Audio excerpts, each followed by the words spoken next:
ابو حنیفہ کے ساتھ امام جعفر صادق علیہ السلام کا مکالمہ۔ حافظ ابو نعیم اصفہانی حلیۃ الاولیاء میں بیان کرتے ہیں کہ ایک دن ابن ابی لیلہ اور عبداللہ ابن شبرمہ ابو حنیفہ کے ساتھ حضرت امام جعفر صادق علیہ السلام کی خدمت میں حاضر ہوئے تو امام علیہ السلام نے ابن ابی لیلہ سے پوچھا کہ یہ کون ہیں؟ ابن ابی لیلہ نے جواب دیا کہ یہ امور دین میں صاحب رائے ہیں۔ امام علیہ السلام نے ارشاد فرمایا کہ شاید یہ امر دین میں اپنی رائے سے قیاس کرتے ہیں۔ ابن ابی لیلہ نے کہا کہ ہاں ایسا ہی ہے۔ اب امام جعفر صادق علیہ السلام ابو حنیفہ کی جانب متوجہ ہوئے اور یوں گفتگو کا آغاز کیا کہ امام علیہ السلام نے فرمایا تمہارا نام کیا ہے؟ اس نے عرض کیا نعمان۔ امام علیہ السلام نے فرمایا اے نعمان تمہارا اپنے سر کے متعلق قیاس کیا ہے؟ ابو حنیفہ نے کہا اپنے سر کے متعلق کیا قیاس کروں؟ امام علیہ السلام نے فرمایا میرا خیال ہے کہ تم کچھ نہیں جانتے۔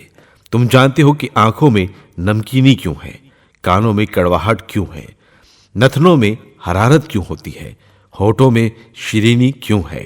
ابو حنیفہ نے جواب دیا میں نہیں جانتا۔ امام علیہ السلام نے فرمایا میں تو دیکھتا ہوں کہ تم کچھ بھی نہیں جانتے۔ اچھا کیا تمہیں ایسے کلمے کے بارے میں معلوم ہے جس کا اول کفر ہے اور اس کا آخر ایمان ہے؟ اس مقام پر ابن ابی لیلہ امام علیہ السلام سے عرض پرداز ہوا کہ آپ ہی ان امور سے ہمیں آگاہ فرمائیں۔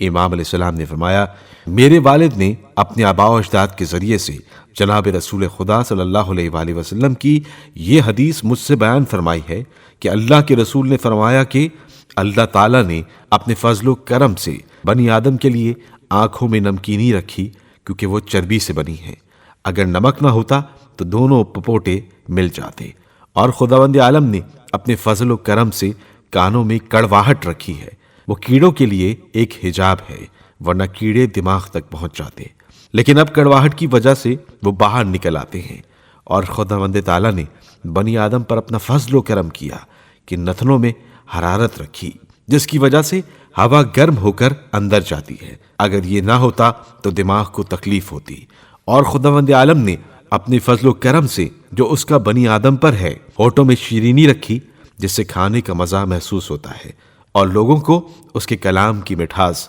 معلوم ہوتی ہے۔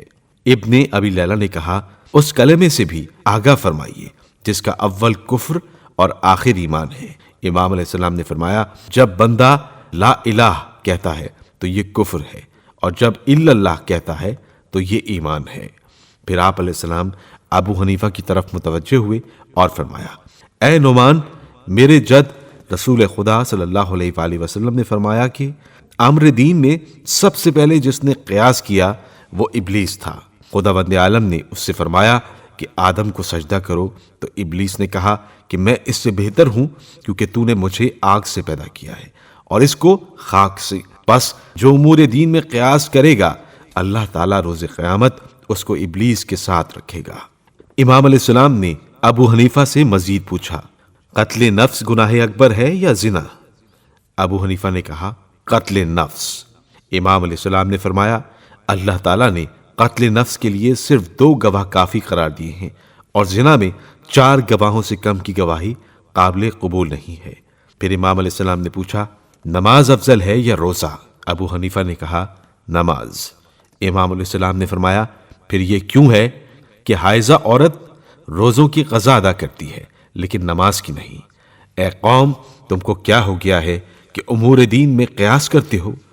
شیخ طوسی رحمۃ اللہ علیہ کتاب امالی میں بیان کرتے ہیں کہ امام علیہ السلام نے ان دونوں یعنی قتل نفس اور زنا اور نماز و روزے کی وجوہ بھی ارشاد فرمائی۔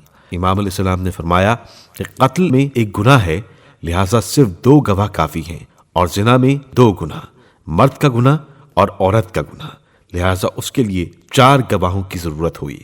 نماز اور روزے کے متعلق ارشاد فرمایا کہ نماز ہمیشہ ہے لہٰذا اس کی قضا واجب نہیں ہوئی، اور روزے سال میں ایک ہی مرتبہ ہوتے ہیں لہٰذا ان کی قضا واجب ہوئی۔